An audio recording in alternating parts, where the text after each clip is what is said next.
Bonjour tout le monde, j'espère que cette vidéo vous retrouve dans une forme splendide. Ici Maëbassim, votre coach en intégration au Canada. Aujourd'hui, dans cette capsule vidéo, je vais vous partager les 5 étapes pour obtenir votre permis de la classe 5 au Québec. Dans les jours à venir, je vais vous partager aussi les conditions pour obtenir votre permis de conduire dans certaines provinces telles que l'Ontario, le Nouveau-Brunswick ou l'Alberta.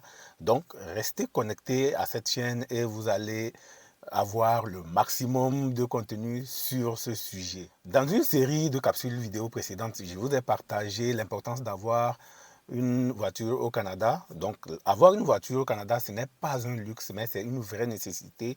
Et pour pouvoir conduire aussi sa voiture, ça vous prend un permis de conduire. Si vous n'avez jamais eu de permis de conduire de votre vie, ou vous avez votre permis de conduire qui date de moins d'un an, et vous avez choisi pour province de destination le Québec, vous devez impérativement suivre 5 étapes avant d'obtenir votre permis de conduire.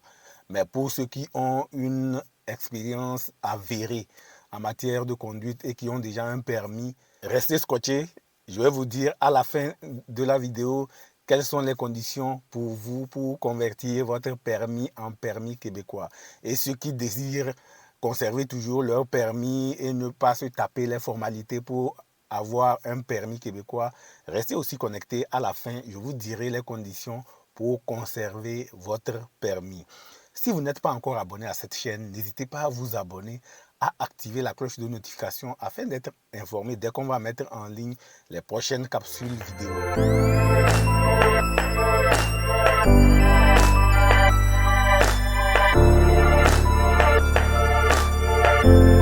Aujourd'hui, pour une personne qui arrive au Québec, qui n'a jamais eu de permis de sa vie ou qui a un permis qui date de moins d'un an de son pays d'origine, pour obtenir son permis de conduire, il doit passer par 5 étapes.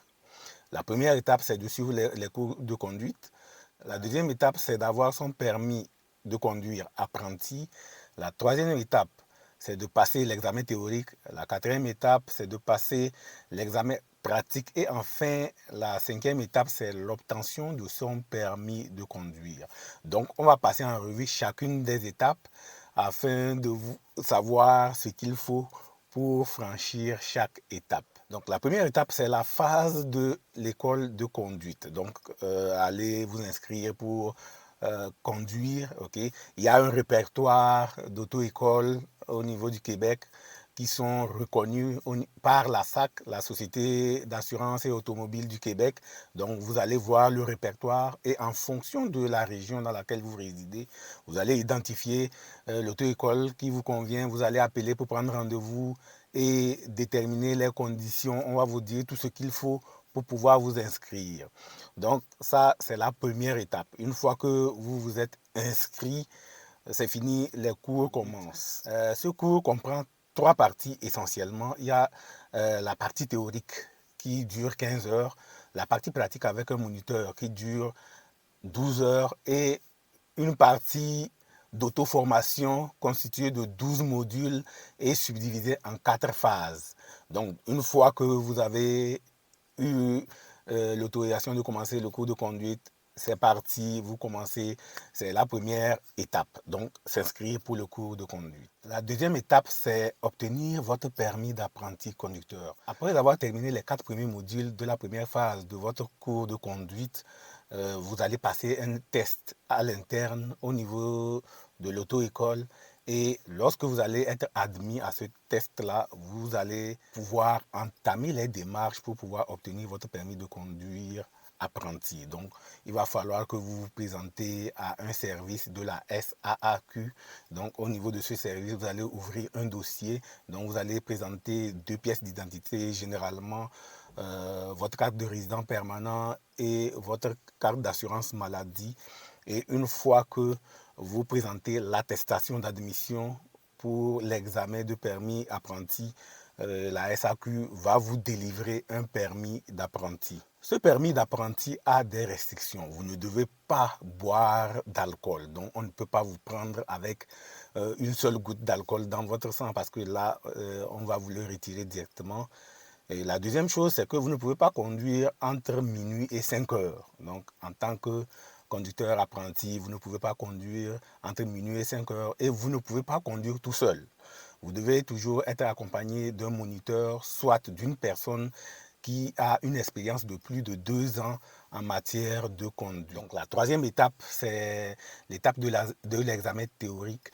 Une fois que vous avez obtenu votre permis apprenti, il y a plus de 6 mois, vous pouvez maintenant vous présenter pour l'examen théorique. Donc pour vous inscrire pour l'examen théorique, il vous suffit tout simplement d'aller sur le site de la SAAQ ou aller à un point de service de la SAAQ et vous allez vous inscrire pour l'examen théorique.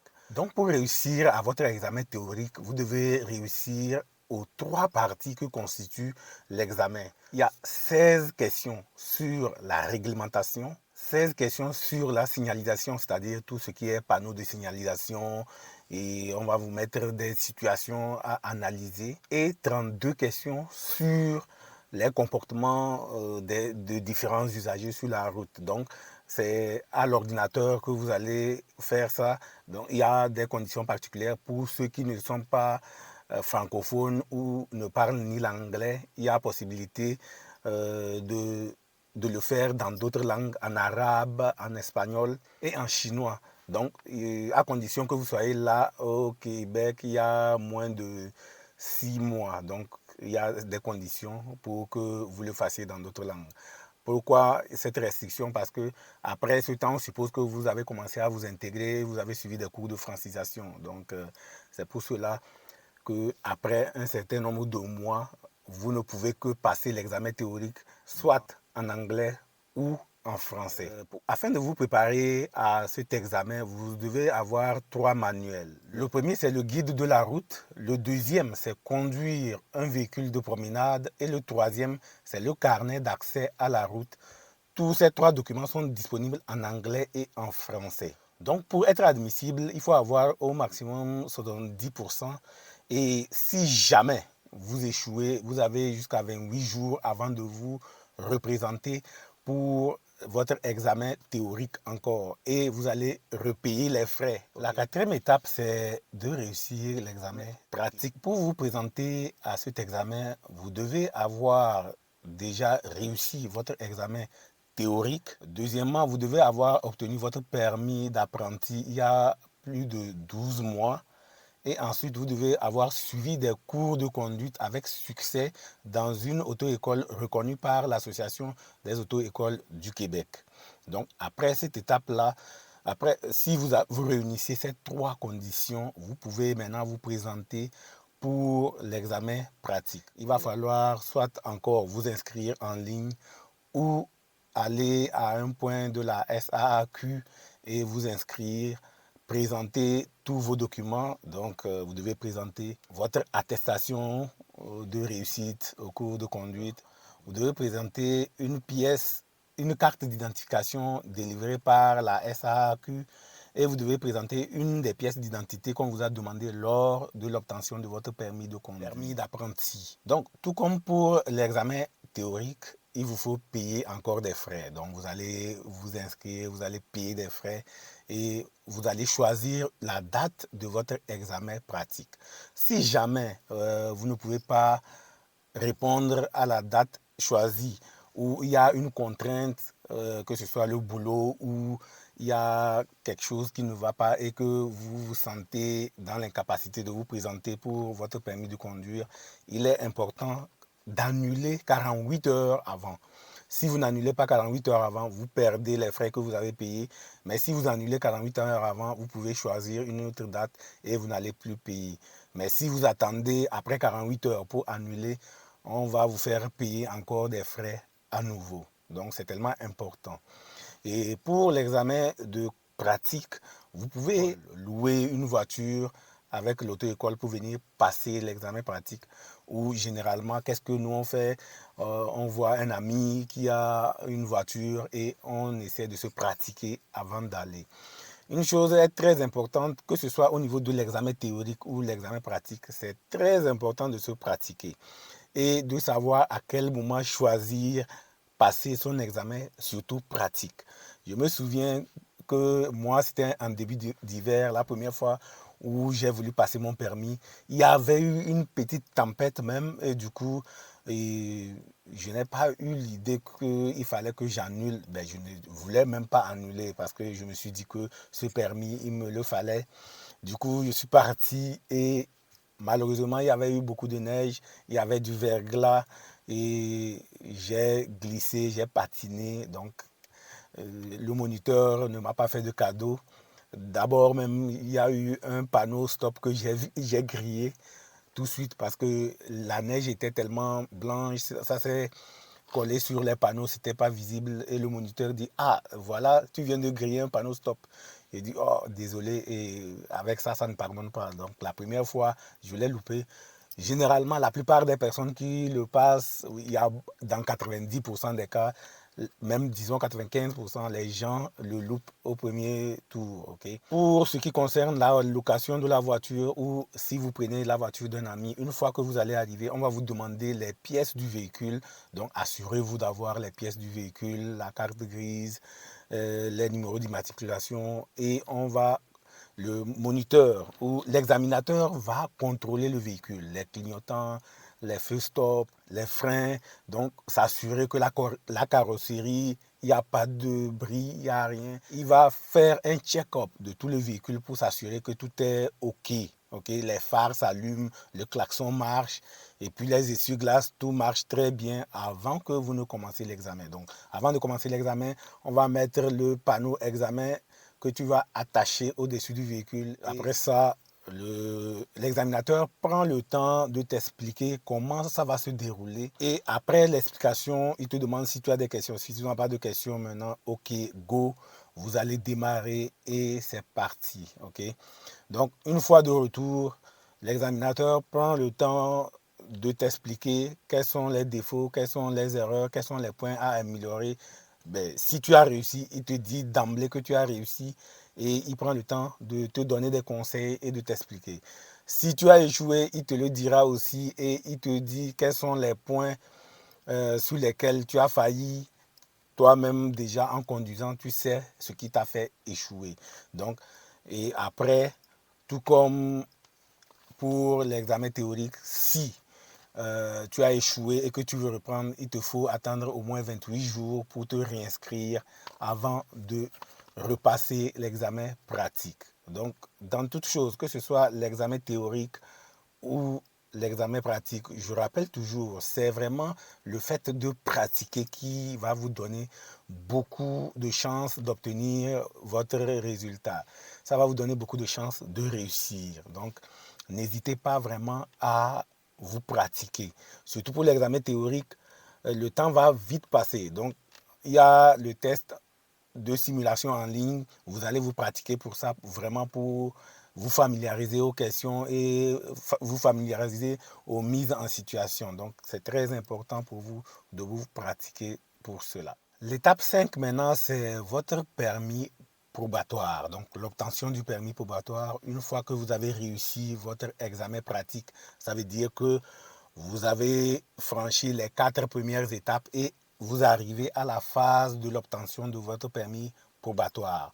Ce permis est valable jusqu'à 24 mois. Donc, si après les 24 mois, il n'y a pas eu d'infraction, vous n'avez pas commis de délit, vous n'avez pas eu un PV, vous allez maintenant obtenir votre permis définitif. Cependant, vous devez savoir que ce permis comporte des restrictions. Si jamais vous cumulez 4 points d'inaptitude dans votre dossier de conduite, votre permis probatoire vous sera révoqué pendant au moins 3 mois. Donc vous allez perdre votre permis probatoire pendant au moins 3 mois et vous n'allez pas conduire. Et il vous est strictement interdit de boire de l'alcool. Une fois que vous serez sur la route et qu'un agent de police vous prend et constate que vous avez pris de l'alcool, guys, vous êtes grillé. Donc on va vous retirer votre permis et avoir un dossier criminel en plus. Il est interdit pour quelqu'un qui a un permis probatoire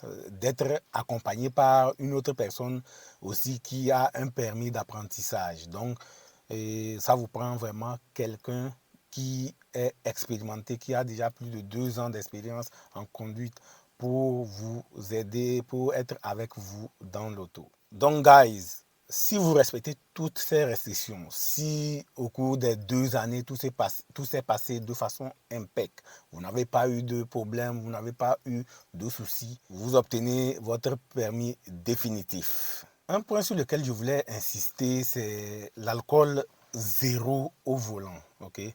Que vous soyez apprenti, que vous ayez déjà obtenu votre permis probatoire, que vous ayez obtenu votre permis définitif. L'alcool, c'est quelque chose qui est tellement nuisible et qui peut entacher votre dossier, même affecter votre procédure pour obtenir la citoyenneté. Donc, vous devez faire extrêmement attention avec l'alcool. Si vous avez bu, guys, demandez à ce que quelqu'un vous conduise, appelez un taxi, prenez l'autobus, allez-y à pied, c'est très important. Si c'est l'hiver, trouvez-vous un lift, trouvez-vous quelque chose pour partir. Parce que une fois qu'on vous prend dans un état d'ébriété, on peut vous retirer votre permis définitivement. Okay?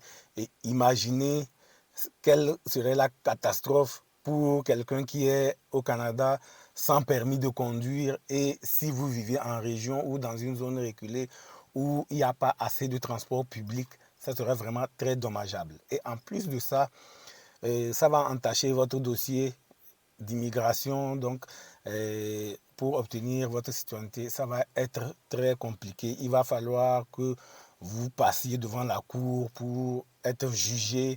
Après ça, il vous faut une période avant d'aller demander pardon à la reine, payer des frais maintenant pour être réhabilité et pouvoir passer la citoyenneté. Donc, vraiment, l'alcool, c'est quelque chose qui est très, très nuisible pour la conduite ici. Comme promis, pour ceux qui ont déjà une bonne expérience en matière de conduite et qui ont un permis de plus de 2 ans dans leur pays d'origine avant d'arriver au Québec, vous devez savoir qu'il y a seulement 2 conditions principales pour obtenir votre permis définitif, à savoir passer votre examen théorique et passer votre examen pratique. Donc, une fois que vous avez réussi ces 2 examens, la théorie et la pratique, vous obtenez directement votre permis de conduire québécois. Pour ceux qui ne veulent pas convertir leur permis de conduire qu'ils ont obtenu dans leur pays, donc il est important d'avoir ou de le convertir déjà dans votre pays d'origine en permis international avant d'arriver. Donc voilà l'astuce que je voulais partager pour ces 2 cas-là. Donc guys, je suis curieux de savoir si vous êtes de la première catégorie, c'est-à-dire ceux qui n'ont pas encore de permis ou qui n'ont pas une expérience de plus d'1 an, ou vous êtes de la deuxième catégorie, ceux qui ont déjà un permis, qui ont une expérience avérée de plus de 2 ans en matière de conduite. Et je suis curieux de lire quels sont les points clés de cette vidéo qui vous ont le plus scotché, qui a attiré le plus votre attention. J'espère que cette vidéo vous a apporté énormément de la valeur. Si vous n'êtes pas encore abonné à cette chaîne, n'hésitez pas à vous abonner, à activer la cloche de notification. Les prochains jours, je vais parler aussi d'infractions de code de conduite. Donc, soyez scotchés. Si vous estimez que cette vidéo peut ajouter de la valeur à une personne qui est sur le point d'arriver au Québec, n'hésitez pas à lui partager cette vidéo ou à lui envoyer en inbox, et vous aurez fait votre bonne action de la journée. En attendant notre prochaine communication, soyez reconnaissants et reconnaissantes de faire partie de ceux qui rêvent de se bâtir un avenir meilleur au Québec. Avec toute ma gratitude. Allez, ciao guys, et à très vite.